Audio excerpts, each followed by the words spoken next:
Thank you so much. Thank you very much. Thank you. Thank you so much. Thanks to all of you. Thank you. Please, everybody, have a seat. Before I get started, as the father of two girls, can I just say how incredibly impressive those three young ladies were? Dad would be proud. To Heather and all the others who have made this evening possible, thank you so much. It is wonderful to be here. I want to express my appreciation for the opportunity to tell jokes that weren't funny enough for me to use when we did this 5 weeks ago.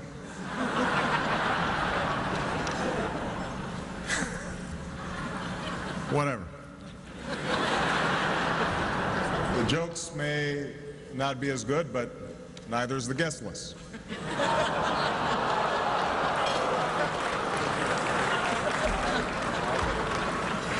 I'm just joking. For me, there's no contest. Why bother hanging out with celebrities when I can spend time with the people who made me one? I know where my bread is buttered. Plus, we have our own luminaries here in attendance. The junior senator from Wyoming, John Barrasso, is here.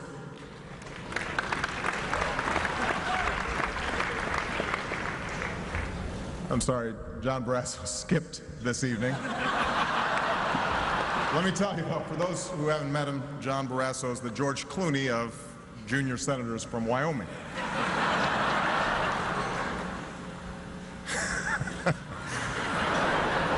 It is great to be here with so much talent from the world of TV and radio.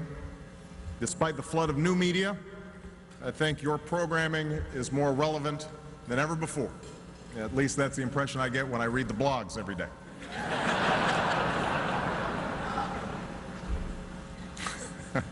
It's good to see a number of hard-working correspondents here tonight. Journalists like Chuck Todd. I think I spotted Chuck over there somewhere. At this dinner, Chuck embodies the best of both worlds. He has the rapid-fire style of a television correspondent and the facial hair of a radio correspondent.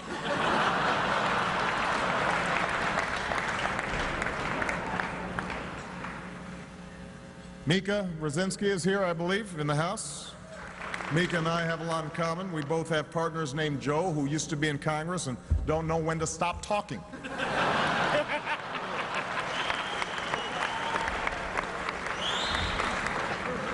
And happening now, Wolf Blitzer is here. He's the only other man in America with his own situation room. People assume that mine is cooler, but this is not the case. As hard as we've tried, we have not been able to generate the bandwidth necessary to turn Larry Summers into a hologram. We can't do it. Now, one person that you know could not be here tonight is Secretary Hillary Clinton. As most of you know, Hillary broke her elbow a few days ago on her way to the White House, and we all wish her a very speedy recovery.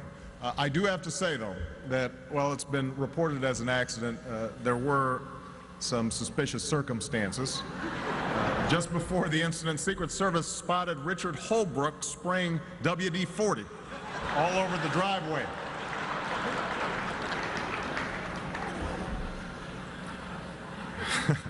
So now, on top of the cost of health care and energy and the recovery plan, we've got another fiscal problem.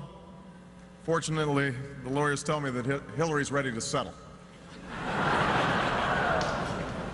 I have to admit, though, it wasn't easy coming up with fresh material for this dinner. A few nights ago, I was up tossing and turning, trying to figure out exactly what to say. Finally, when I couldn't get back to sleep, I rolled over and asked Brian Williams what he thought.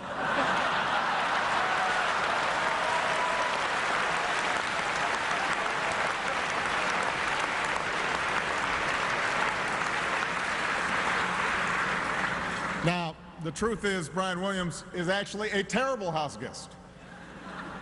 He put an empty milk carton back in the fridge, leaves his wet towels all over the Roosevelt room. We're pretty sure he clogged the toilet and didn't tell anybody.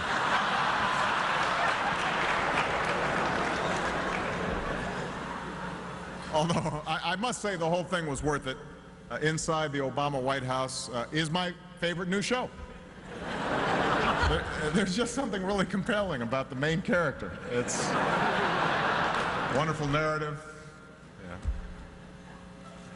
Yeah. In fact, the show has been such a hit that all of you guys now want to come and tape one in my house. ABC is planning a series called Dancing with the Czars. TLC's got something called John and Kate plus Peter Ortsay. That's going to be good. Nick at Night has a new take on an old classic, Leave It to Uyghurs. I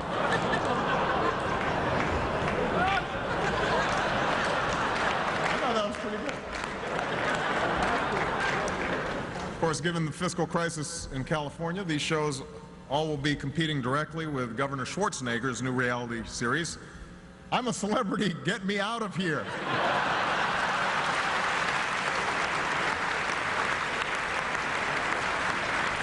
That's how I feel tonight. Look, it's nothing personal, but this dinner conflicts with my date night. I was supposed to be going out with Michelle for Thai food in Bangkok.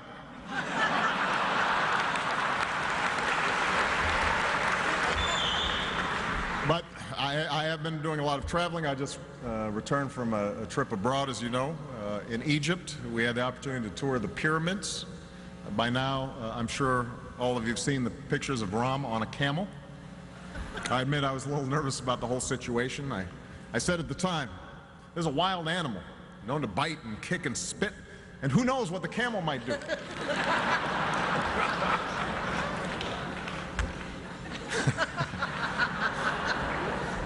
But I have to say, as I traveled to all these countries, I saw firsthand how much people truly have in common with one another.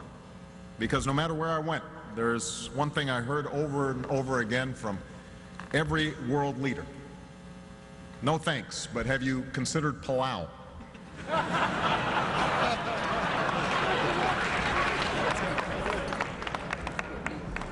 Of course, most of my attention's been focused here back home. As you know, we've been working around the clock to repair our major financial institutions and our auto companies.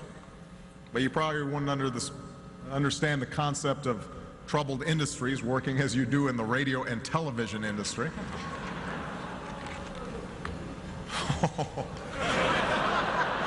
We don't joke about that, huh? That's not funny.